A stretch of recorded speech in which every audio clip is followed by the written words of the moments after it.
Ladies and gentlemen, this is Cassius Marcellus Clay. He's young, he's handsome. They know it. He's a poet, a prophet, and many people believe he'll be the next heavyweight champion of the world.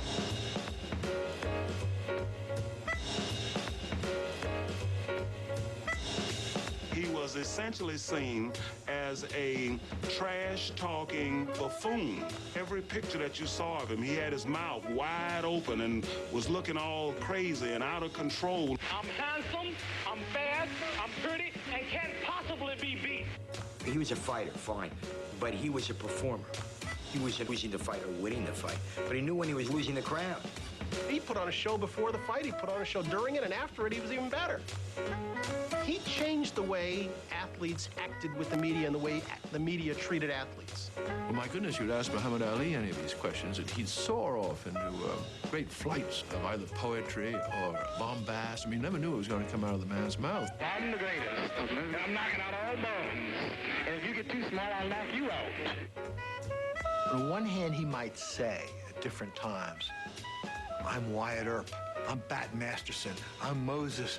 And then sometimes later when somebody would say, oh, you're Moses, you're Jesus, you're the greatest, he was like, nah, I'm just another nigger trying to get bigger.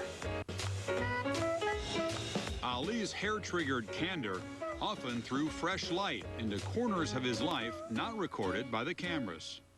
Muhammad Ali wouldn't have a thing to do with women when he was a young fighter.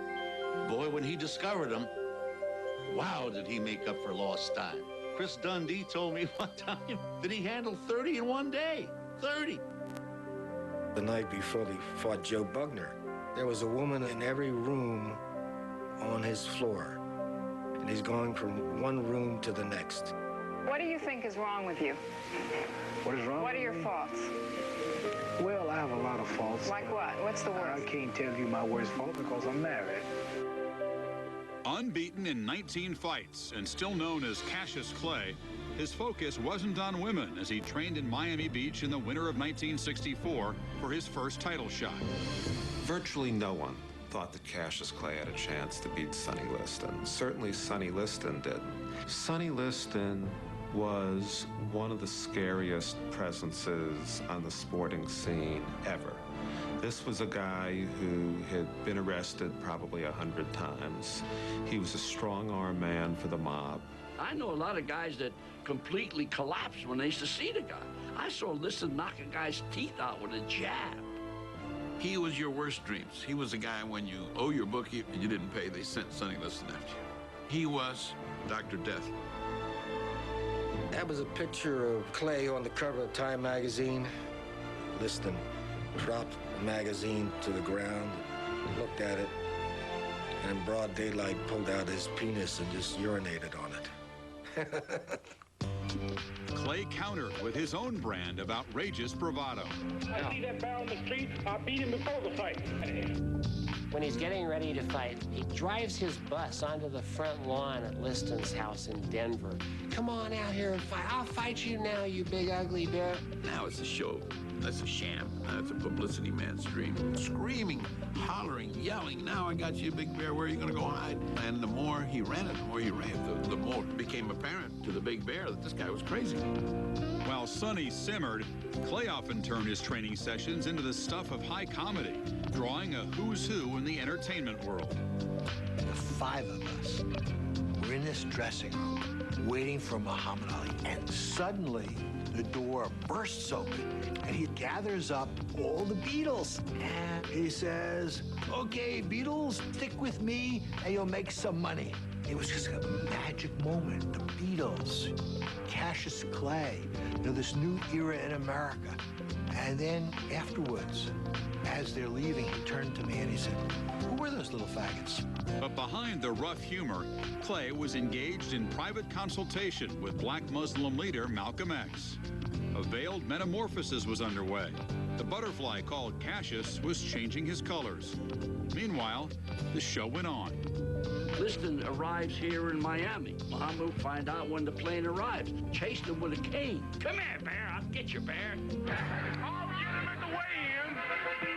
At the weigh-in, Ali went berserk. He was stomping his cane on the ground and wandering around and shouting and screaming, and we all thought it was fear, because the classic defense against fear is noise.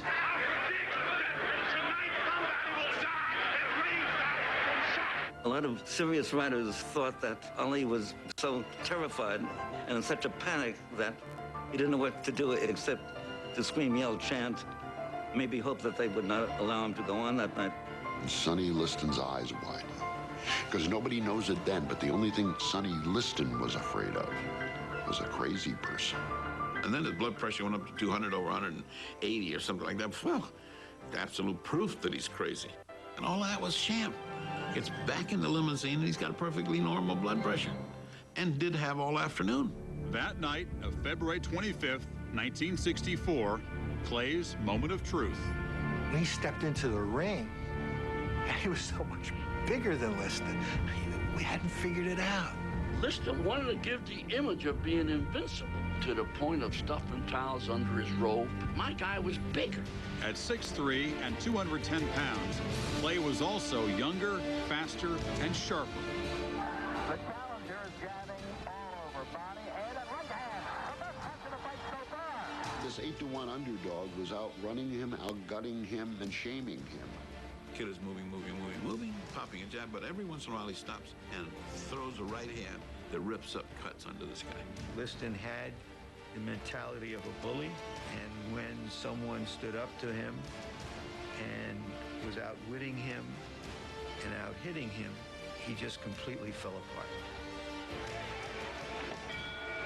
So now some magical moment that was similar to something that had happened in a couple other Liston fights. The eyes of Cassius Clay start burning.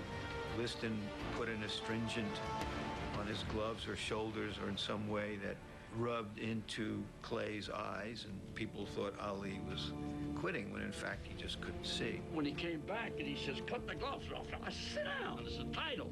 Get him down and I put the water in his eyes, I'm wiping him clean.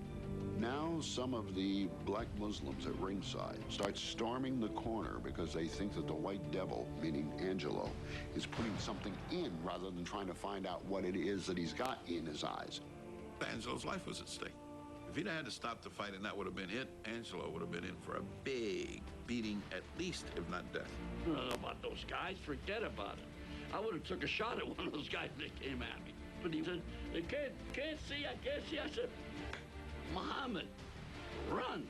They're yelling from Cassius Clay's corner, something that in his right eye. He's blinking badly. I knew Muhammad had him when the guy couldn't do nothing with him. He's teeing off on him with his best shots.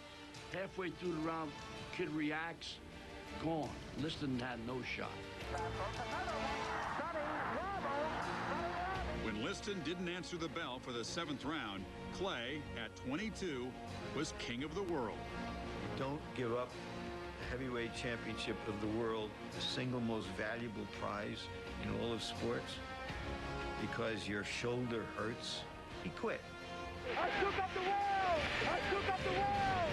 I took up the world! I took up the world! The next morning, Clay split America in two, following Malcolm X by confirming his membership in the